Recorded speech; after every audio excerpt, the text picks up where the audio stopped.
As I said before, the power is back to those 3 locations: Perkins, Park Shelter, St. Jude's Church, and St. Paul's Church. So that was all, the power was all restored.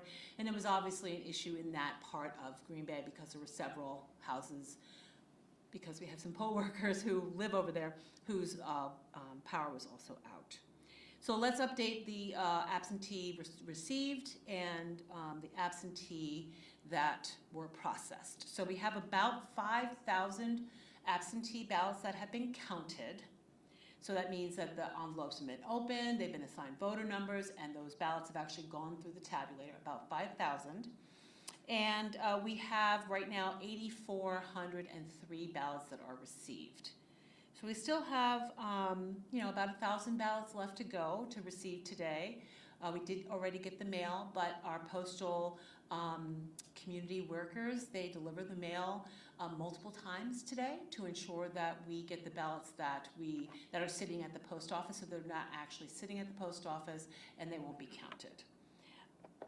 I did deploy more ballots to 28 of our 51 wards. We have 46 kind of main wards, and then we have Ward 1, which is a smaller ward, and then 4 split wards, 11A, 12A, 37A, and 45A. So of those 51 wards, I deployed more ballots at 1 o'clock to 28 of those wards, and we are going to get a count from our poll workers at 4 o'clock, and we'll ask them if they need more ballots. So, because I'll have to order those from the county. And that is all I have. Questions? Do you know how many votes have been cast at polls as of now? So at 10:30, we had 3,900 approximately, because we didn't hear from all of the wards. So at 10 o'clock, 3,900 is actually pretty robust. And that's, we still had, at 10 o'clock, we still had a full 9 hours to go, so 10 hours to go. So yeah, I would say that that's a good showing. I just in looking at our returns and the enthusiasm that I see in the community, I had thought we would be around 26,000 ballots like we were in April of 20. Given the enthusiasm, I'm wondering if we're going to get to 30,000 ballots, which would be incredibly high for an April odd year election. You said y'all opened 5,000, that was out of the 8,100 Correct. that came in today? And yes. There's still, you said over 1,000 that y'all are planning on getting throughout the day from? That there's still room to grow with that return. So we're 8,400 return right now, and we have 9,400 applications, so we still have 1,000 more that we could get today. We've emptied our drop box, it's closed, so people have to walk their ballots in. As I said, we've already gotten the mail today. But the post office delivers throughout the day for us to make sure that we get those ballots on time. So there's still about 1,000 left to count. I'm sorry, 1,000 left that could come in. We'll see if they come in, not sure. Obviously, there's a lot of work that goes into, overall elections. You guys feel prepared overall about the big turnout, regardless of the record numbers? Yes, I do feel really prepared. I mean, I would say this, Andrew, that one of the nice things about being a clerk is that you have clerk colleagues. We are professionals and we are in it together.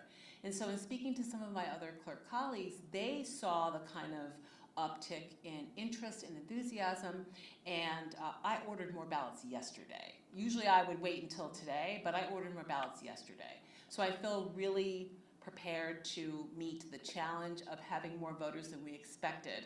I don't know if you all remember August of 2024, people came at like 4 o'clock to vote. Like, it was quiet all day, and then all of a sudden people came and voted, which is fabulous, but it makes a little bit of a mad scramble with the county for us to deliver ballots. But part of the preparation too, Andrew, is that we have techs. We have 5 election technicians who work to repair machines and deliver materials, but I also have a runner here at City Hall who has a city vehicle, and she basically is right here in City Hall, so we have to have something run to a polling location, and we're fairly centrally located. She can get out there really quickly. So that's one of the changes that we made back in back in either the end of '23 or the beginning of '24 that we made that change to have runners here at City Hall.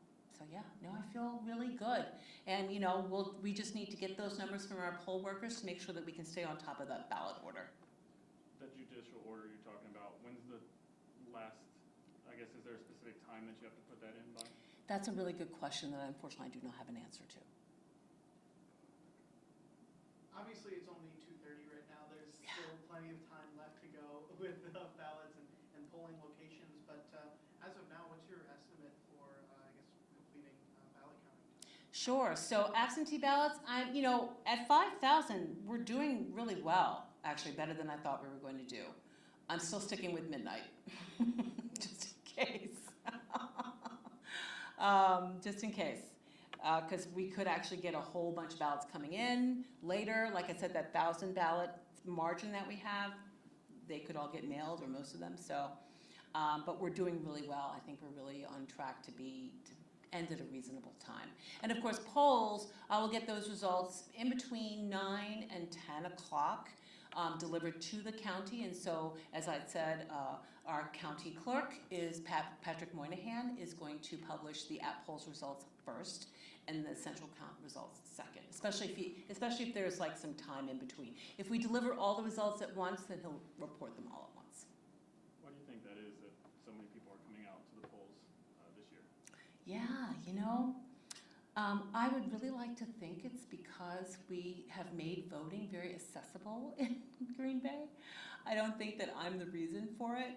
I think that, you know, people have interest in the candidates. That's what brings people to the polls.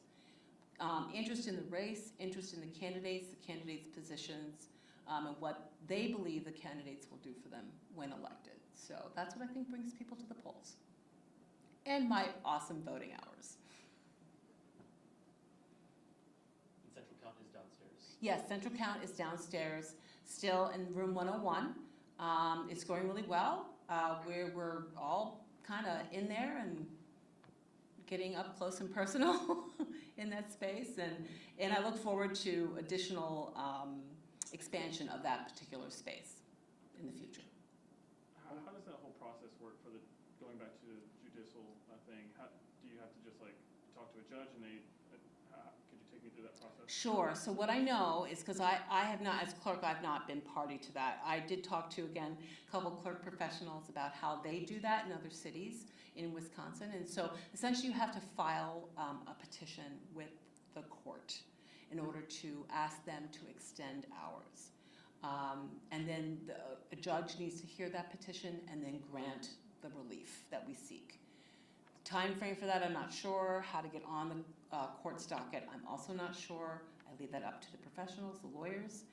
But that's how it works. And how long that would take, I actually do not know. And y'all haven't done that process yet, or y'all have, or y'all just haven't heard? The law department's still reviewing. Okay, they're reviewing. Yeah. Overall, how different is this election coming off of November versus last year, where you didn't come off a presidential election? How different is your approach now? What a great question. Well, a couple of things. The first thing is outside. So this is our plan for if we feel like there's going to be a lot of interest and enthusiasm, but maybe not only positive enthusiasm. So this is our plan. To be honest with you, it doesn't feel like April of 23. It feels like November again. It feels like November of 24 again. So, and to be honest with you, in terms of our absentee return, it's much more like November of 22. We had 10,000 absentee returned going into central count, and this time we had 8,000 absentee returned. So it's much more like that. So it feels more like a November election than an April election. And only saying more Americans, including Wisconsinites, come and vote in November as opposed to April, even though spring elections are de rigueur in the state of Wisconsin. So the enthusiasm, the interest, the number of people voting feels a lot more like November than even April of 23, which was both the state Supreme Court race and a mayor's race. And with, Green Bay interested in their mayor's race, and so we had a very nice turnout in April of 23, but I think we'll have a bigger turnout for this election. So So that's the school board race. School board is on that ballot. And so again, you know, I just encourage voters to, there's still 5 more hours-ish to go and get your polling location, get your photo ID, and go down and vote. And it's not just the races you hear about advertised on your television incessantly. It's also about those people who are running for school board, and they need your vote too. And we have some judges on there, and then of course there's the state referendum. Awesome. Any other questions? You guys are the best. I appreciate you. And hopefully at 6:30 I'll have more. And you know, here's, oh, let me just say this too. If we're going past, if we go past 9 o'clock with our processing, like I'm like, oh wow, we are gonna be here till midnight, we will call another press conference for a little later in the evening, like 10-ish, okay? So just look out for that, and I'll have Michael Bergman, our communications director, communicate with you about that. Communicate with you about that. Yeah, but hey, your loss is my gain, especially. Okay, right? Yeah. So, but like I said, only if I'm thinking that we're going to be processing absentee ballots well past 9 o'clock, then I'll do another press conference after that. Okay? Awesome. Well, thank you all so much. I appreciate you. Thanks. See you at 6:30. Whoa, me. Okay.